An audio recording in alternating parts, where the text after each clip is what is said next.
7 તારીખે આપણા સિવિલ ડિફેન્સના ભાગરૂપે એટલે કે આમ નાગરિક આમ જનતાને કેવી રીતે કોઈ પણ પરિસ્થિતિ સર્જાય ત્યારે તૈયાર કરવું એના જ ભાગરૂપે કાલે સાંજે 7:45 થી લઈને 8:15 સુધી એટલે કે અડધી કલાક માટે આખા ભાવનગર જિલ્લામાં બ્લેકઆઉટ કરવામાં આવશે।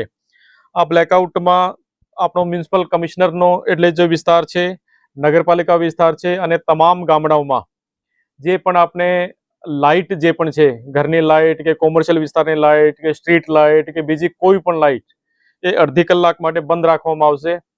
એના માટે આપણા જિલ્લામાં કાલ 7:45 2 મિનિટ માટે સાયરન એક બગાડવામાં આવશે, જે આખા જિલ્લામાં બગાડવામાં આવશે। અને એના આધારે તમામને મારી વિનંતી છે કે તમે તમારા ઘરની, તમારે દુકાનની કે જે તમે જ્યાં પણ હો એ તમામ લાઇટો બંધ કરવાની છે। અને પછી 8:15 1 મિનિટનો ફરીથી સાયરન વગાડવામાં આવશે, તો પછી આપણે લાઇટ ફરીથી ચાલુ કરી શકાય છે। તો ટૂંકમાં કહીએ તો અડધો કલાક માટેનું કાલે આખા ભાવનગર જિલ્લામાં બ્લેકઆઉટ કરવાનું છે અને એમાં તમામ જનતાને સહયોગ છે કે તમે સહયોગ પૂરો પાડો।